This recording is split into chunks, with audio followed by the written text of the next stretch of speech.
Alrighty, guys, we are back with chapter 10 of 16. Let's get right to it as Devil's Deal continues. What is left for us here? Chapter 10, The Big Rotten Apple. You look suspiciously happy today. I'm happy. Are you high? No, I told you I'm happy. I'm your best friend. I've known you since forever. You are not the cheerful type of guy. You always find a reason to brood. Repeating that you are happy twice makes me worry. Bro, I tell you, I know you are happy. You look like those store-bought coffee packages where there is so much sugar that you can hardly taste any caffeine, whatever that means. Is that what falling in love turns a man into, store-bought coffee? Okay, spit it out. What have you done this time? Carrie has forgiven me, and we were kind of on a date and kind of kissed a bit and did a bit more.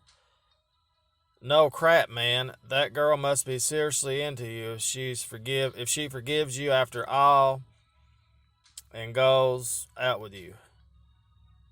Oh yeah, I think I might be falling in love with her. She has changed so much, and it's not about her style. She's more open and daring. Whoa, can you already see unicorns flying in the sky? Cut the teasing. I need proper advice.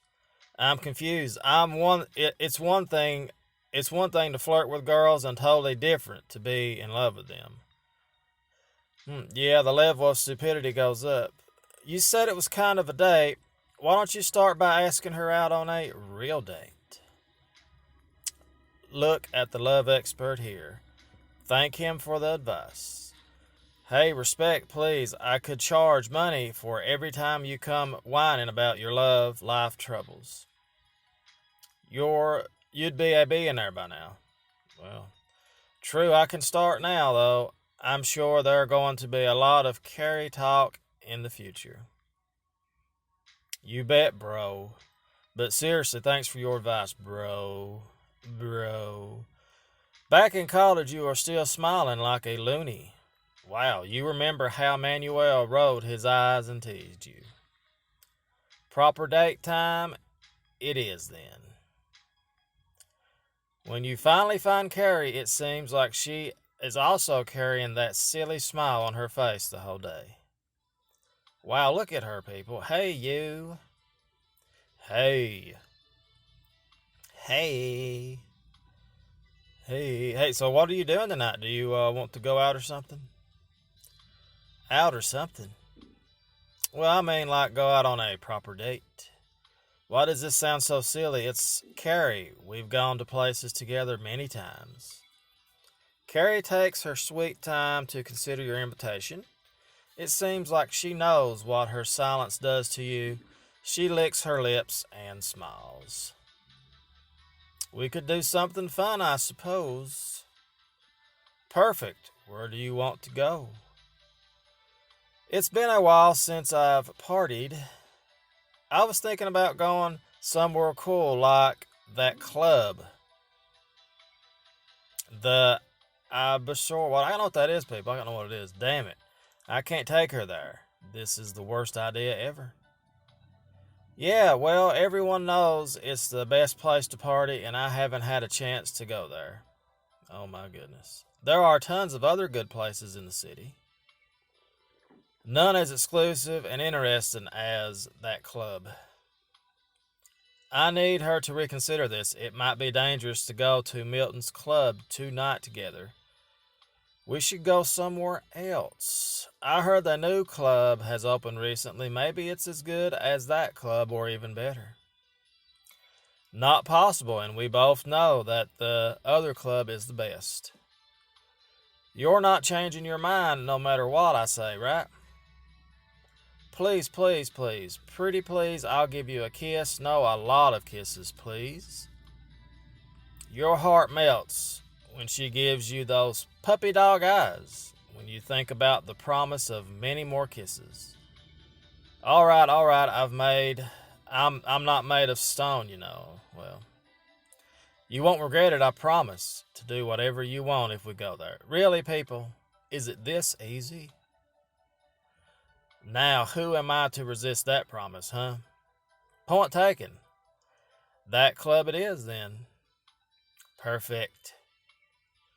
Keep flattering me like that, and I might even take you there in my dad's ultra-cool muscle car. You're the best. All the joy you had earlier fades away when you come back home and find the left headlight of your muscle car smashed. You ask Manuel to come and have a look at it. Damn it, man, this is just sick. Who would do something like that to such a beauty? They did it because she's a beauty. Do you have any idea who that bastard is? I don't have to guess. He has left a post-it note on it. Really? A post-it note after smashing the headlight? It just says an eye for an eye. And that's more than enough for me to guess that it's Felix. Did you try to make peace with him? And why is he even out of the hospital so soon? Yeah, he shoved my piece right up. Well, hey, I tell you what, that's where I put his eye out. That's what it was. Yeah, he shoved my piece right up. You get the idea. So that's right, yeah. All right, don't get so worked up. This is nothing I can't fix. It's not about that. This is a declaration of war. He has made the first strike. You might be right, but look at it from his perspective. You can repair a car, but you can't repair a face. That's right. Manuel watches you pace nervously around the car. You should be thankful he didn't set it on fire. I would have set him on fire if he'd so much as tried. Nah, I'll just replace the headlight in no time. Just chill, man. This is not that bad. Am I making a big deal out of it, or should I just let it go? I'm gonna let it go. Yeah, man, you're right. I shouldn't let him get under my skin like that. What is a headlight compared to an eye? You're right. I'm lucky I got out of the fight in one piece. And I have better things to do in my life, right? Absolutely. I should forget about Felix and the car and concentrate on my date with Carrie. Because Carrie's hot. Very hot. Before your date, you go to the club to talk to Milton. The club is not open yet, and the manager is nice as ever with you. My young friend, to what do I owe the pleasure? Hey, Milton, I need to talk to you about something. It's kind of important. You notice how his gaze turns more intense as he narrows his eyes and watches you carefully. I'd be delighted to help you with whatever it is that you need, young Reed. I am always here to satisfy your every desire for a reasonable price, of course. I know how reasonable your pricing is. Milton leans back into his chair, crossing his long legs at the ankles. Something about this carefree stance of his unnerves you. He looks like a bored spectator. I have a date tonight with Carrie, the girl you met the other day. How interesting. She wants us to come here, but I need to be sure that nothing will happen to her while we are here. What might happen? Pray tell. We both know your tricks, breaking legs or injuring eyes by accident, you name it. Those were unfortunate events, I must admit. If anything unfortunate happens to Carrie, I swear I'll spend all my money to ruin your life. Whatever. You can't do nothing to Milton. You know better than that. That's quite a tempting challenge. I am half convinced to accept it for the mere joy of watching you try. Don't turn this into a joke. How disappointing. I was quite curious to hear the story of my downfall. You should rest assured, my young friend, I value the reputation of this establishment. Injuries, however fun they might sound, are not good for business. We're talking about people's health and life here, not some business. Quite so, and as you know, I protect my investments. You have no reason to worry that anything is going to disturb your intimate time with dear Carrie. In fact, I'm quite delighted that you'll bring her here. Yeah, somehow that statement alone is enough for me to reconsider our date plans. You have my word. Yours and Carrie's well-being is of the utmost importance to me. I'm sure it is. Would you require a blood oath? No need. I'll remember how that works. So that's that. When Carrie knocks at your door, you jump up. You're still not dressed. Still not dressed. I should have picked you up from your place, but I'm so glad you are here. I'm also happy to see you, but I'm guessing you have a different reason for being so happy to have me here. Indeed, I feel miserable when I have to figure out what to wear. Oh no, I think I'm a complete idiot when it comes to fashion trends. Then you are very lucky to have me. Come on, let's get you dressed properly for a date. I won't have you in a ragged t-shirt. When did you ever see me in a ragged t-shirt? You're sure Carrie could remind you of an occasion or two, or a dozen for that matter, when you've shown up properly undressed.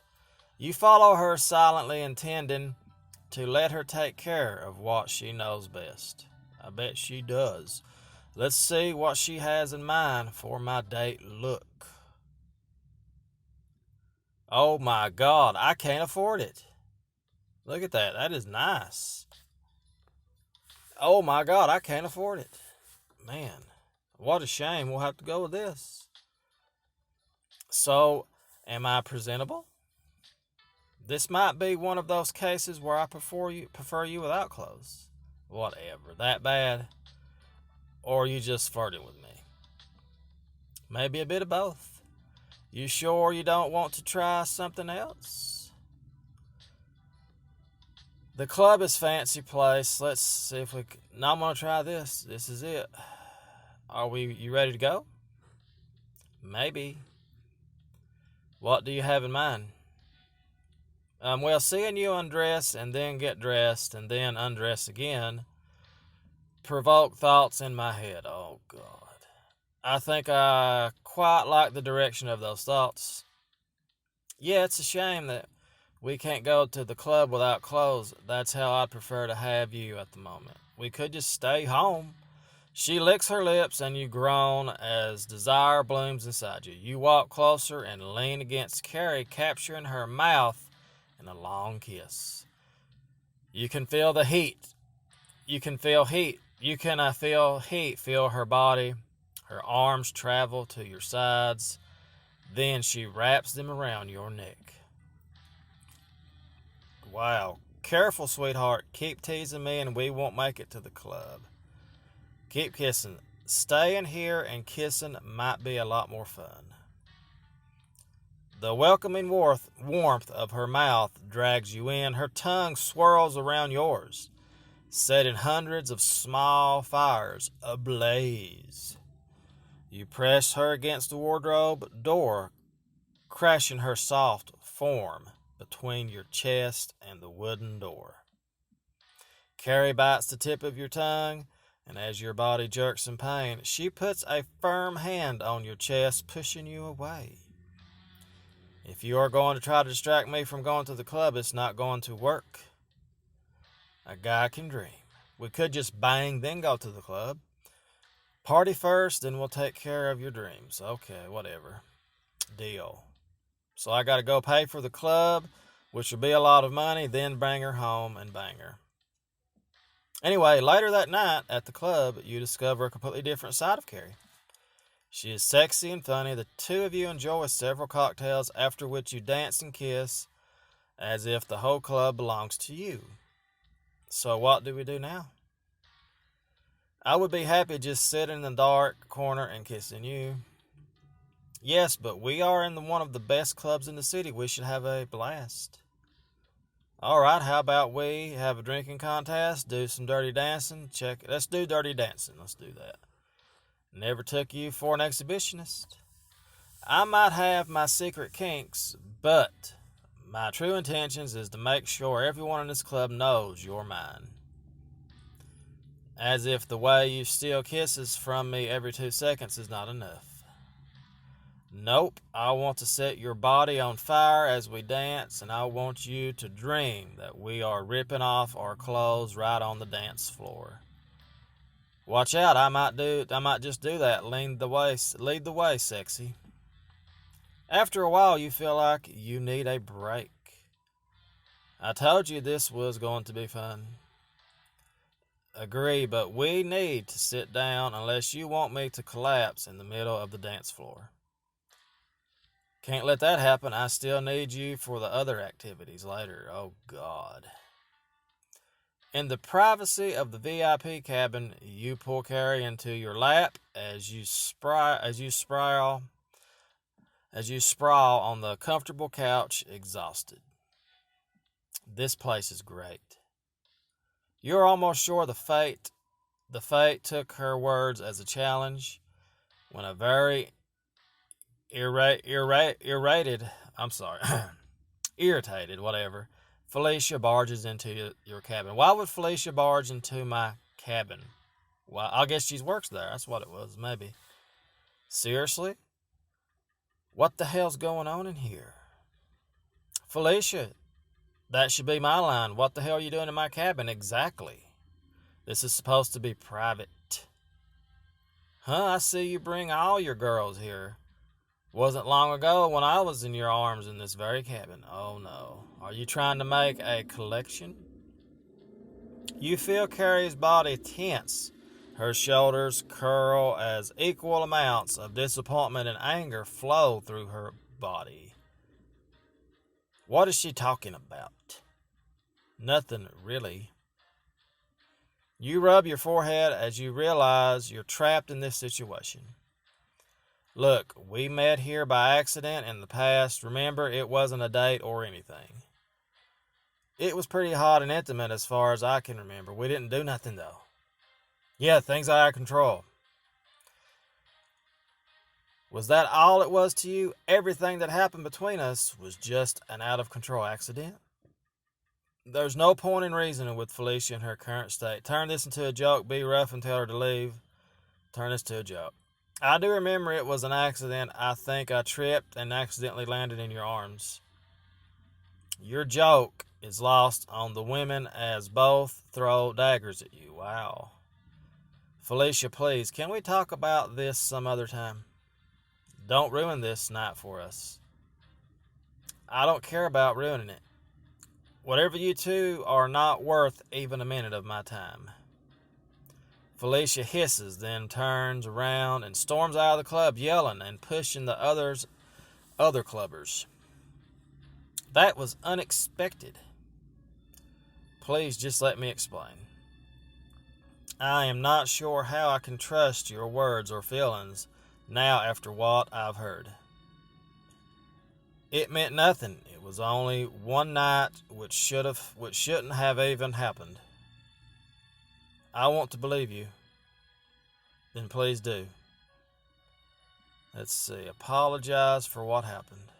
I'm so sorry for what Felicia said, and even more sorry for what has happened. But whatever happened between me and Felicia is in the past. And I am your present.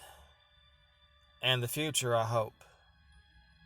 I'm having too much fun tonight to let anyone ruin it.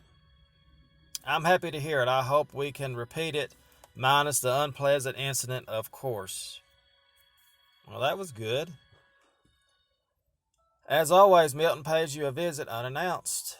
You're glad he has come, though. There's a lot you have to tell him about last night. Care to explain what the hell happened last night? You gave me your word nothing would happen. So I did, and I tend to honor my word always. then how come an angry and jealous Felicia was unleashed upon us? As interesting as that turn of events is, I'm afraid I have nothing to do with it.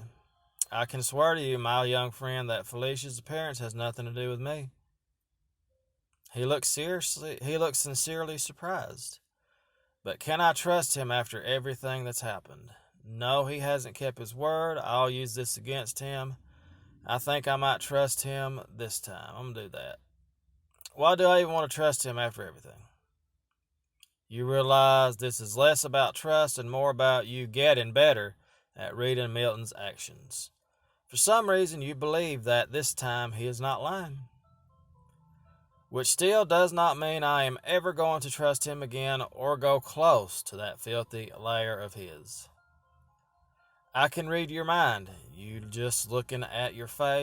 can read your mind just looking at your face, young Reed.